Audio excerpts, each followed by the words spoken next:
What's going on, people? We are live. Manchester United against flipping Copenhagen, blood. What you man saying, fam? Chase, what Yeah, you saying, G? good. What you telling me, bro? Ready for this Yeah, game? I'm calm. Yo, bruv. Rob, what you saying, bro? Do you know what? For some reason, I haven't got sucked into the build-up for this game, but I'm deep in it. One round knockout thing. What I'm saying. That's it. Saying 3 games and a trophy. That's all it takes. Quickly. I like this little knockout tournament done still. So we got to do the business quick. One leg, bro. You know, usually in Europe, United try to do the idiot thing, bruv, the long way round thing, and it's all like, yeah, get the one, and then it's like, yeah, we know what we have to do in the second game. This is straight knockouts. Like, we can't afford to not start quickly, bro. That's what I was about to say. We have to start quickly, pepper these man up. Do you know what I mean? Like, loads of people are saying, yo, it's only Copenhagen. They're going to do the usual Farmers League thing. But in all honesty, bruv, how many of us, man, have I even seen them play, bruv? I don't know how they play. I don't know what system they play. I don't know nothing about them. So as much as we should beat them, yeah, like, I'm not really underestimating them because I know that we kind of fell over the line. We kind of fell over the line in the Premier League as in terms of securing the top 4. We didn't really put in any good performances probably in the last 4 or 5 games. So I think we're gonna get the job done today, but it would be good for us to start with. We're gonna see what's good. We're gonna see if we were tired towards the end of the league or if other clubs have just found us out and found out how to stop us playing. And I'm even hearing the Copenhagen coach. He's talking like Oli was his son back in the day. Like Oli came to him when he just done his badges and that, came to shadow him and that. That's what he's been saying. What? Nah, bro. Yeah. I don't want to hear that talk, you know. Yo, Chase, your mic, blood. Your mic. Yeah, jump out and jump back in, maybe. Yeah. Yeah, that's what he was saying. So nah, bro. Man, try son Oli. He tried son Oli. He said Oli come to shadow him and that when he was first doing his badges. Nah, he's taking the piss, bro. I don't want to hear that. I don't want to hear that, you know. You know the ones there, bro. I'm all for our fans, taking pops at Oli, but not this guy, blood. You know the ones. I can't have this guy. You like, yeah? Yeah. What's this, bro? This brother's trying to son Oli, fam. That's what I'm saying. I'm not really feeling that. Everyone's trying to take Oli for a little, man, bro. Trust me. Nah, bro. Man said Oli shadowed him for experience. Nah, come on now, bro. Imagine you shadowed man for experience, and his ceiling is FC Copenhagen. That's a worry still, blood. Yeah, nah, it's not promising. It's not promising. You know what it is? I reckon as long as we have a fast start, like we know we can do, I reckon we'll be all right. We'll be all right. Copenhagen, they're not levels. If we are serious about winning anything this season and moving forward, this is a formality at the end of the day. We can't be like dropping over hurdles here. This is literally fast start, early lead, try to get a second before half time, put the game to bed second half and start drawing people off because obviously, hopefully when we get through, we've got the When's the next game? It's gone again, bro. The audio's doing a mad thing again. Hold on. When is, bruv? I don't even care about the next game, though. We just need to win this one. You know that? Yeah. I haven't thought about it. Like I didn't know how many games. I don't know when the match is being played. It's just Mondays come. Let's get through it. Just I mean, man, saying this team is fire, bruv. What? The team's not out yet, surely. You know what I'm saying? The team's not in. Bear man. Everyone wants to talk about Sancho, blood. Man saying Sancho deal in the mud. Sancho deal off. Dortmund did the same thing with Ousmane Dembele, which they did. That's what I'm hearing. They did, and Aubameyang as well. They try and price Aubameyang out of a move as well. Do you know what I mean? And Aubameyang came out recently, firing shots at the Dortmund director, brother. Do you know what I mean? Aubameyang sent for man recently, so these Dortmund man are known for doing shegries, blood. You know them. We talking about Zorc. Zorc, yeah. He's known for it. Listen, I don't even want to say too much to your channel, but hang tight that P word. You know them ones like we know what's gonna happen. If anybody understands how transfers work, and if you look at the Paul Pogba transfer of 2016, you'll know that this Dortmund deal is done. All we're seeing now is the media doing what they need to do to create the hype of the deal. So when they announce, it's got the most retweets, most clicks, most interactions. But I honestly believe, I think it's done. You believe it's done? Rants, you believe it's done? Yeah, brother, it's been done, bro. Like, Okay, do you know what I mean? All they're worrying about is how they're gonna get the money. The money's been agreed, blood. But you know what Dortmund are doing, yeah? They're like, United have peace. United were like, we'll give you half now, we'll give you the other half over 2 years, innit? That's what United said. And now Dortmund are probably saying, you know what? Instead of 60 mil, I want 70, blood. That's all it is, bro. You know the ones that structure. I honestly believe that Dortmund have agreed to sell him to Man United. Man United have agreed the contract with Sancho. Everybody said yes. It's just how. That's all it is. That's what they're working on. And because Dortmund don't like the way that we're saying this is how we're going to do it, they're making up a lot of noise through media to say deals are happening. Just so that Edward can get a move on. That's all it is, in my personal opinion. I've seen it. Put the team in the thing so I can put it on the screen. Are they saying it's out? Team news. They're saying the team news is out, bro. Is it out? Yeah. So you man, put it here. Put it in the comments so I can put it on the screen, bro. But they're saying Fred, Pogba, and Bruno, and Matt is dropped. Right. So let me run through it quickly. I can see it here. So we got Romero here, sir. We got Wan-Bissaka right back, Bailly and Maguire centre backs, Williams left back. We got PP and Fred holding with Greenwood, Bruno, Rashford, and then Martial up top. That's our strongest team, blood. That's a good team. Luke Shaw, yeah. Apart from Luke Shaw, that's a good team. It's probably our strongest team at the moment, bro, because they hate.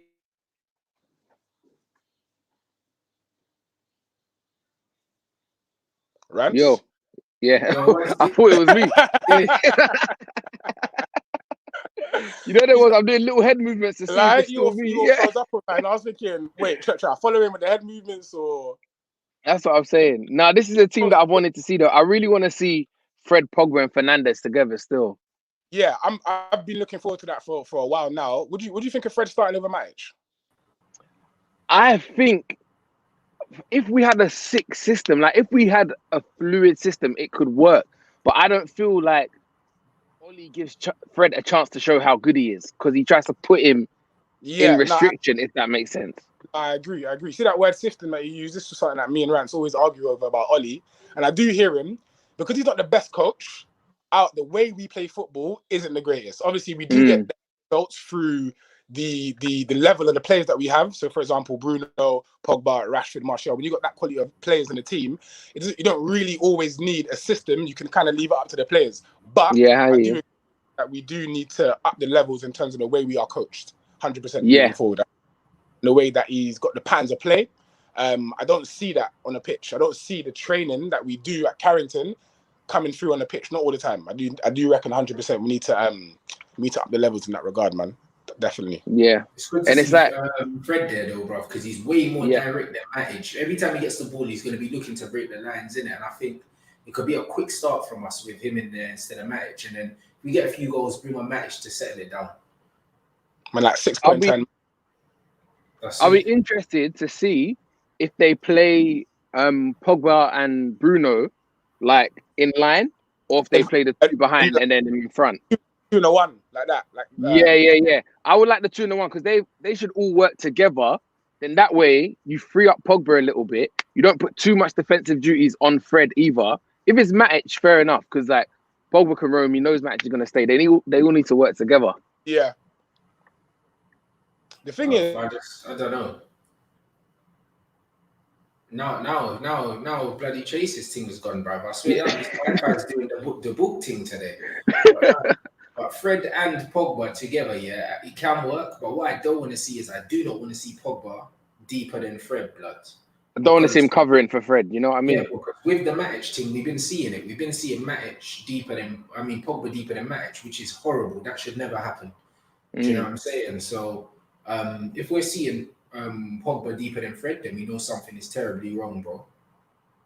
Yeah, no, 100%. It'll be I'm very interested to see how this will work because this is the midfield I've wanted to see. Yeah, everyone has to be fair, I think. Yeah. And that's no disrespect to Matic either, because Matic has done a good job, you know. Yeah. But I just feel Fred, you know, we've got pace and we've got directness in that midfield, innit? And the front three will only benefit from that, bro. Do you know what I'm saying? Because we've got a very mobile midfield, very direct midfield as well. Matic takes them 3, 4, 5, 6 point turns, but mate, 7, 8. 9. Come on, man. Sometimes it's ridiculous. Literally, I've never seen a man with so much ability play so slowly. Sometimes it's just ridiculously jarring. I'm actually happy that Fred's starting. He's more mobile. I think he's a more technically gifted player, and he plays between the lines a lot more than Matic does. So in terms of free, in that little 10 behind Rashford and Martial, I reckon we could do a lot of damage. 100%. Looking forward to it, man. Definitely. It's just who plays where. Do you know what I'm saying? Who plays where and the balance, bruv. I'm not trying to see Pogba picking the ball off the goalkeeper, bruv. Like, Fred's competent enough to receive the ball on the half turn, pass it forward. He wants to pass forward anyway. I'd like to see Fred in that deep role, bruv. I think he's got all the attributes to do it, bruv. He's got the lung. He's a tenacious player. He presses, he tackles, and he can pass with both feet. There's no reason why Fred can't play as our deepest midfielder, bro. The only thing about Fred that I'm bouncing, lads. Quick. All right, my guy. Last thing before I go, I want to see Rashford of old, man. I want to see the old Rashford, not the one that came back after lockdown. The pre-corona Rashford and that. Trust me, that's what I want to see. But please, we'll catch up anyway. All right, big up. Yeah, I was going to say, see Fred, yeah?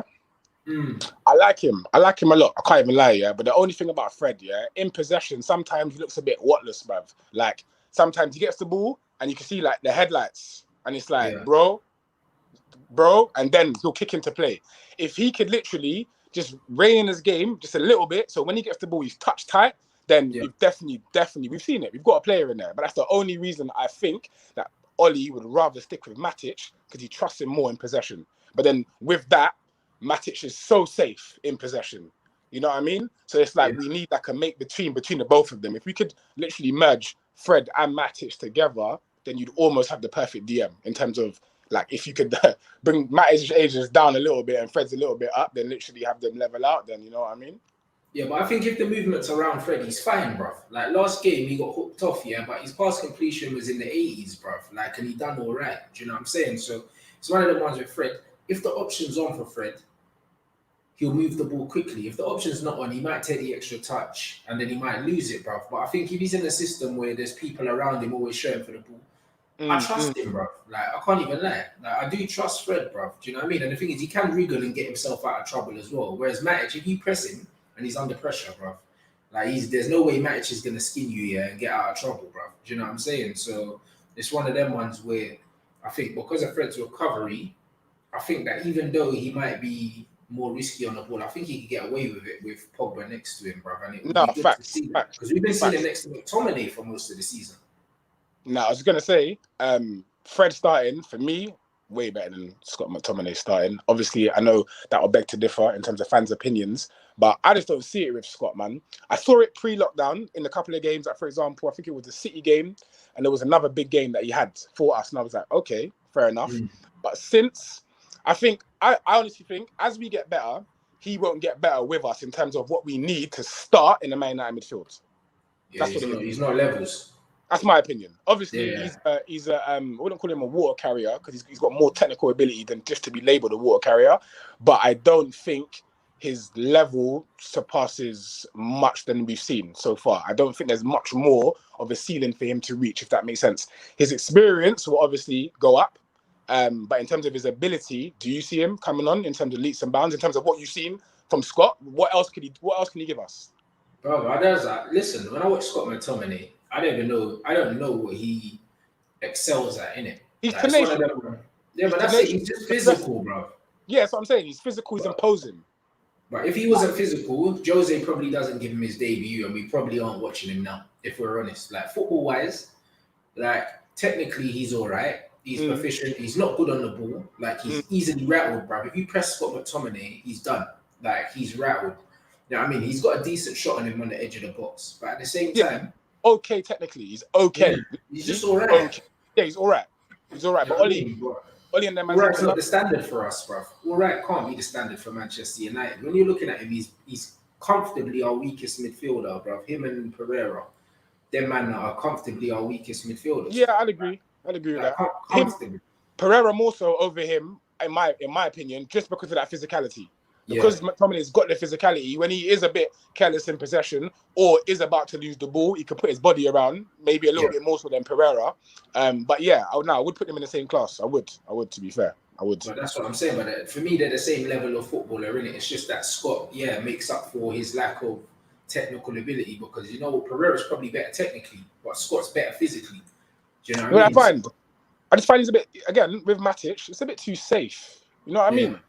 Like, this is what I do like about Fred. But like I said before, as long as he gets his control just a bit up to scratch, then yeah, fair enough. But McTominay, I'm not really feeling him, man. To be fair with you, not really, not in the way that the Ollie and them man are feeling him. Not me, man. He hasn't sold me. McTominay's done a mad one for me because when he first came out, I'm like, this guy's crap. Yeah, bearing in mind he was playing with Fellaini and Matic in midfield, so he was always going to struggle. Then Jose was playing him centre half, and then he had a few games, where he looked decent in it. Like he has it in him to turn up for 1 or 2 games, and he got the passion. As at the Albert show, it's got passion.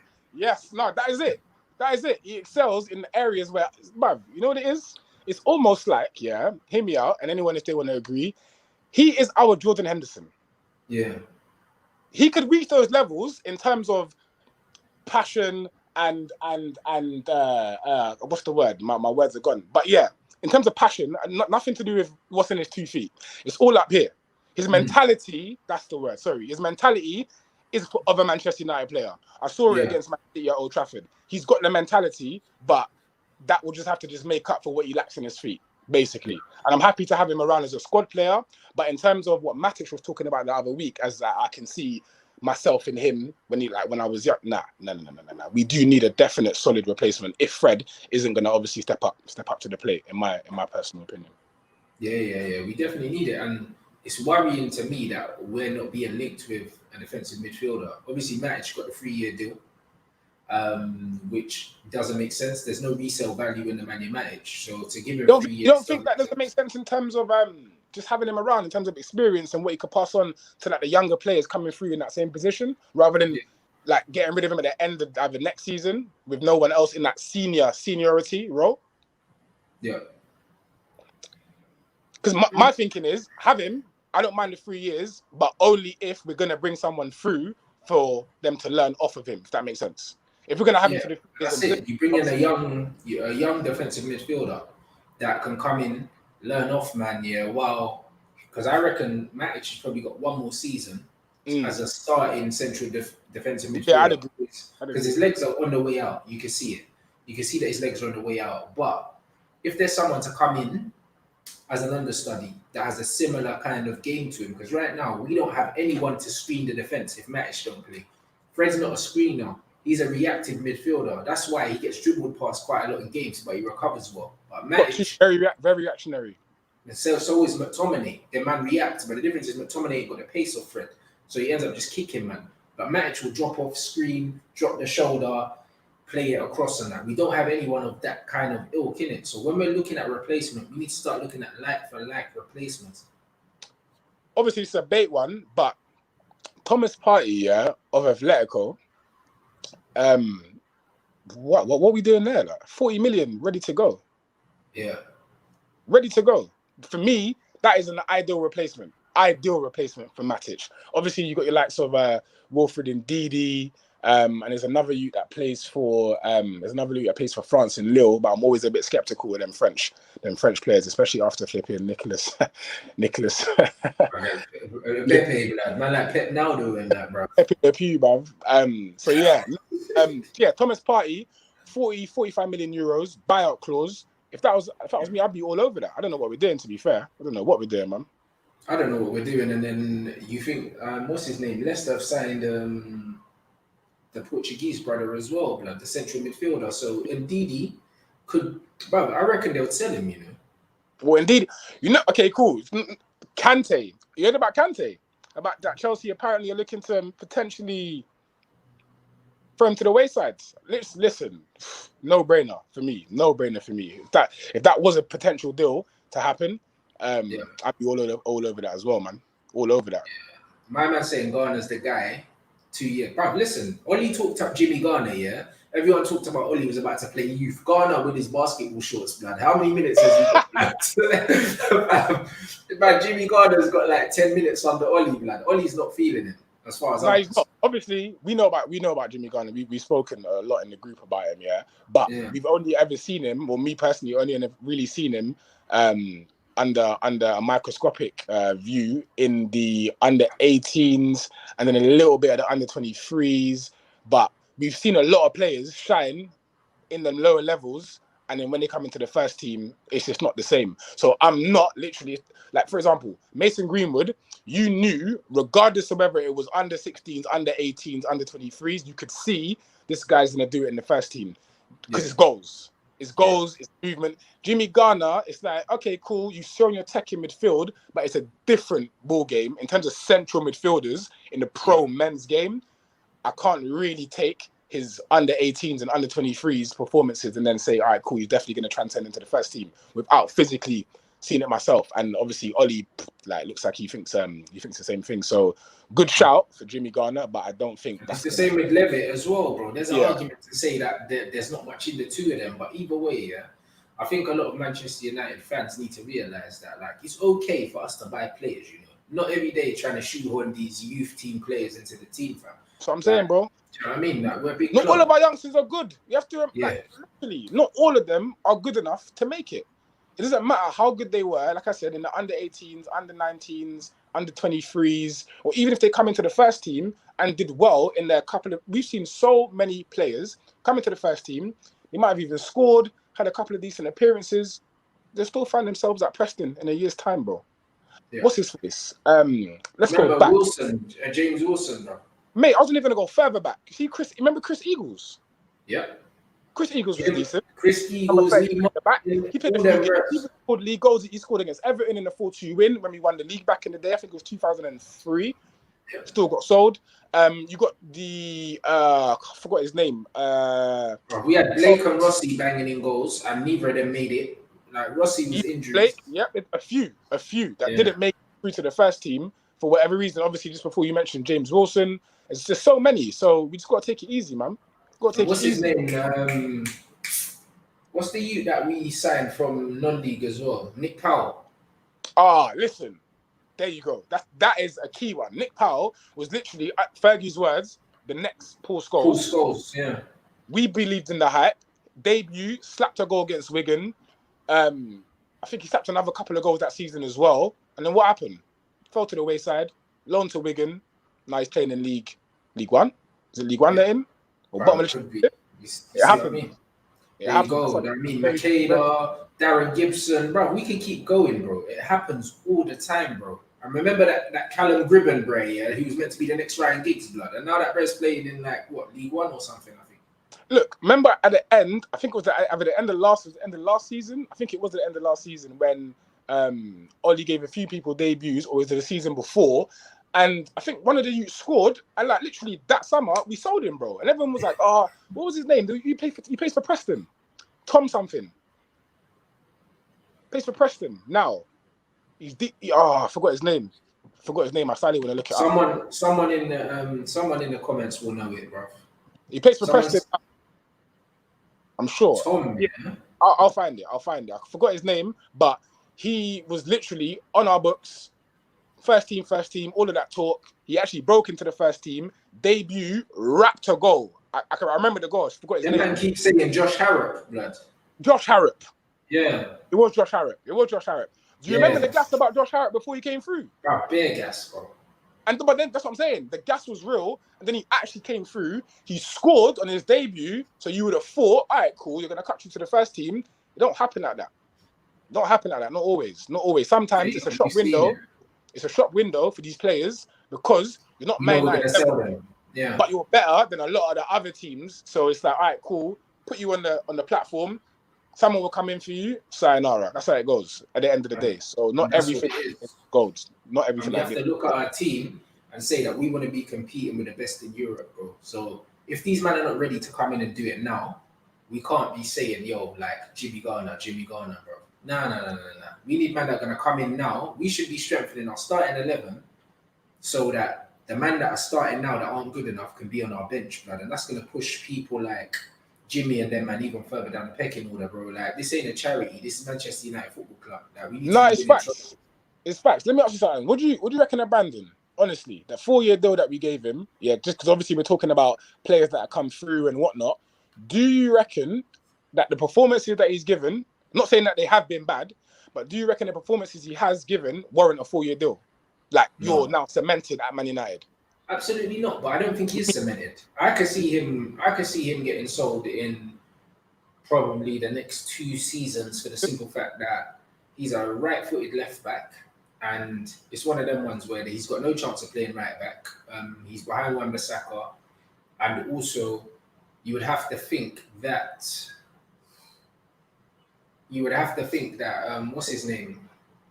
Oh, the Ethan right Laird? back. Yeah, Ethan Laird already moved him to left back. He was a right back, and Ethan moved No, him. of course. So Ethan's better than him at right back. And if Ethan's in the first team now as a right back, then he's behind Ethan for No, sure. facts. All right, cool. Back to what we were just talking about quickly.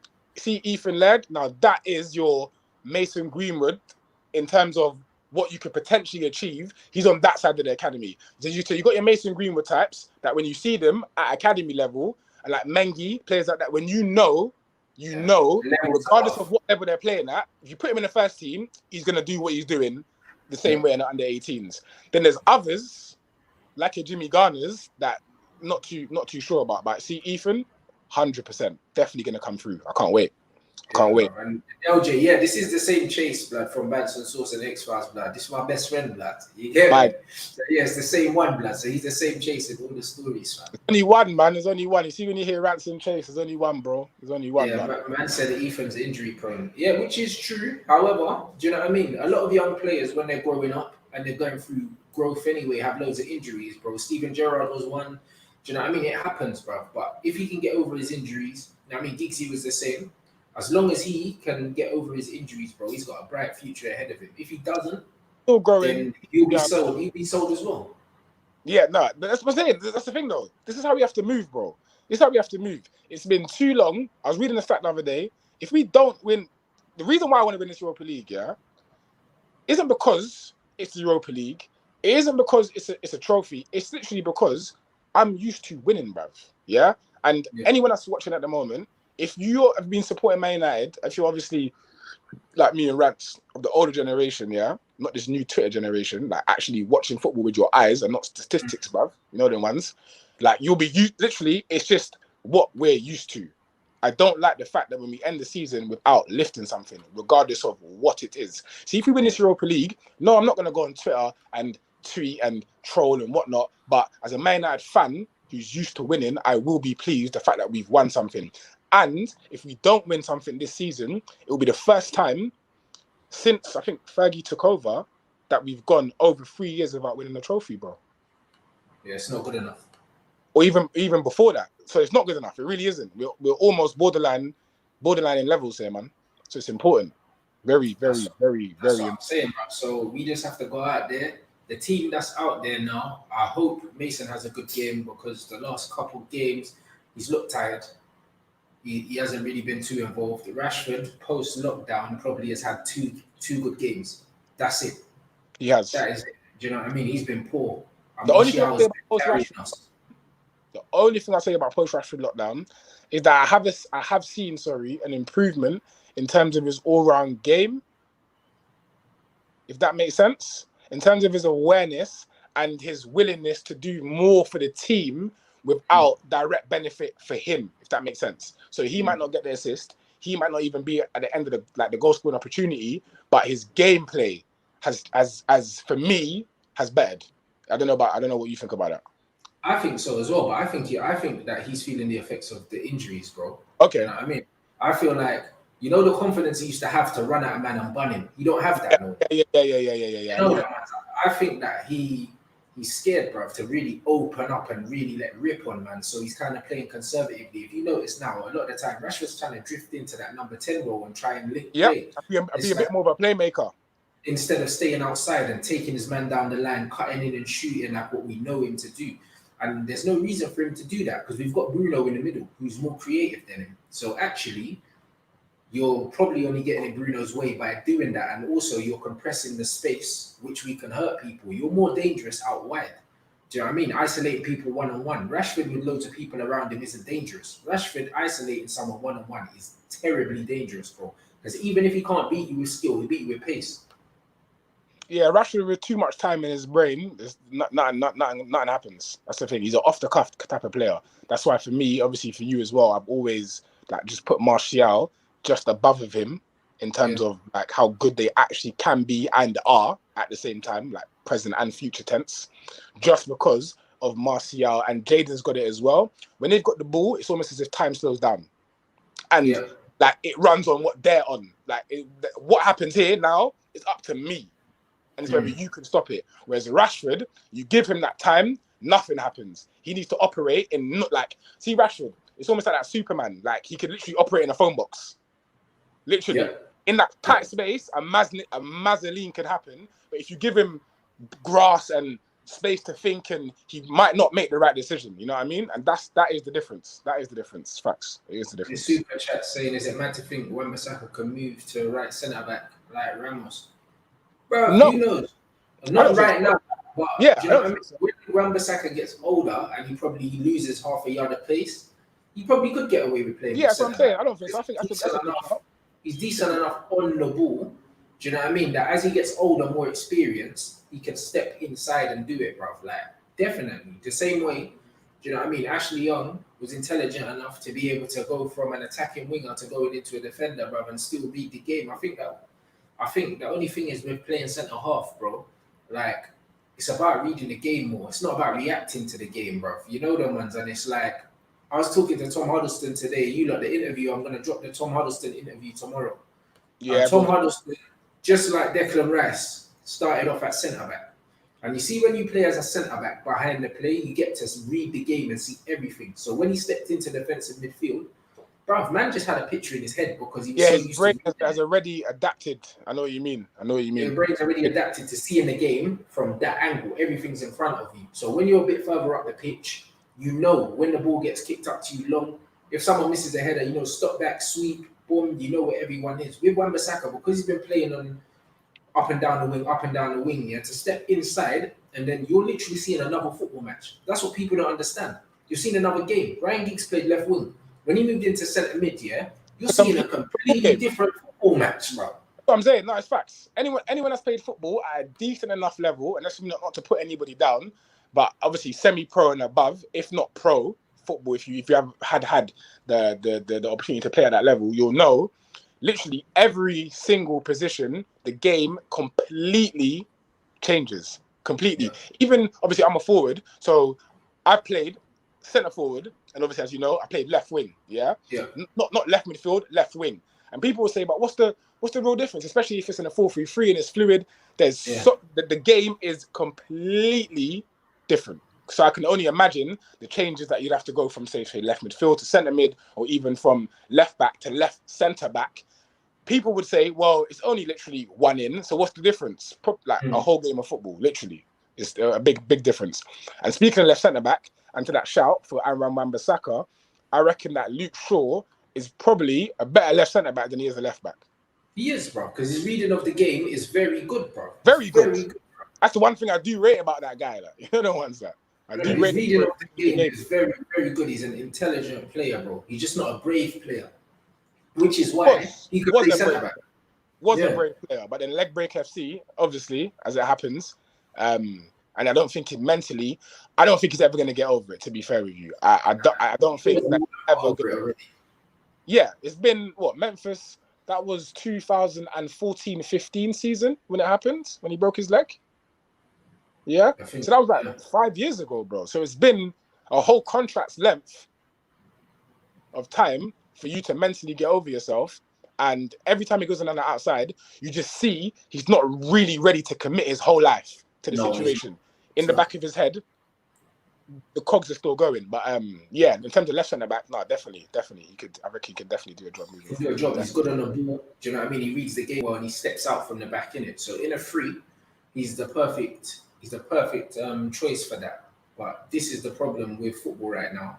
It's like you have to look at players that are right for the system, because we don't really know what the system is. We just need like for like players. If we look at Wan-Bissaka attacking, he's not a great attacking, but he's still got like 5 or 6 assists this season. Shaw has none.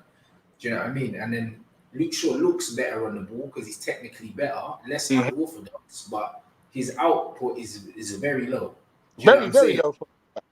His defensive and attacking numbers are behind Wan-Bissaka's, bro. And Wan-Bissaka's one, he's always the guy that gets criticized for his lack of attacking intent. So it's like, if we're going to be a team that are counter-attacking, play with high wingbacks, high fullbacks, then both of them probably don't even suit that style of play, bro, because they're both not really, like, Wan-Bissaka's not the best on the ball. And if he's pressed, I think high up, it could be a liability.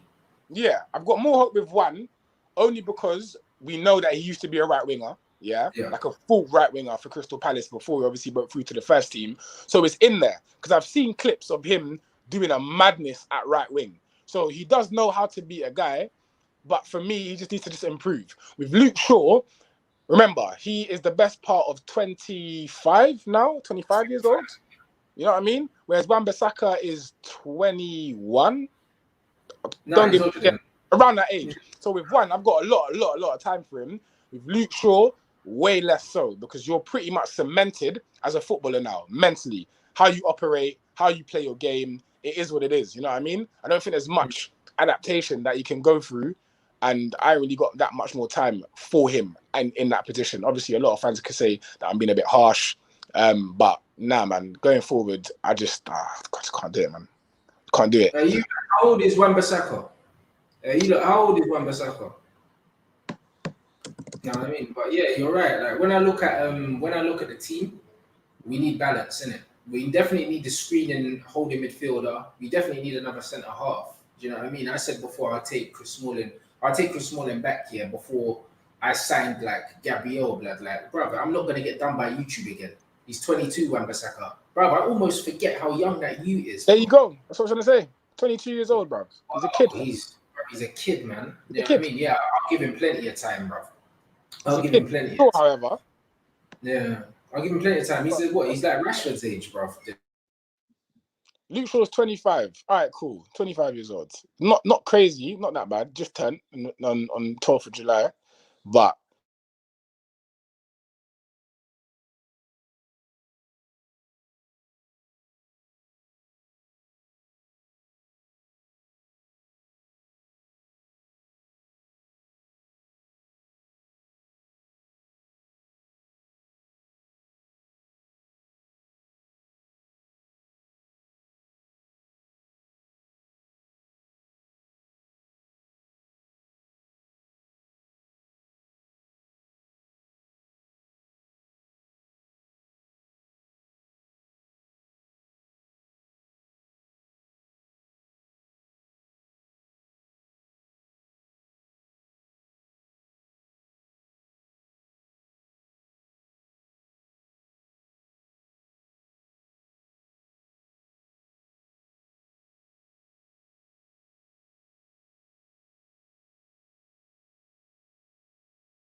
Or you lot, I had a complete power cut.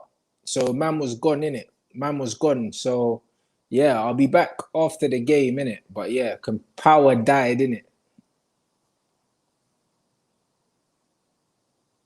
Who's that in the comments? Oh, okay. Yeah, Chase is there. Okay, I see Chase. Yeah, man. We'll catch you guys after.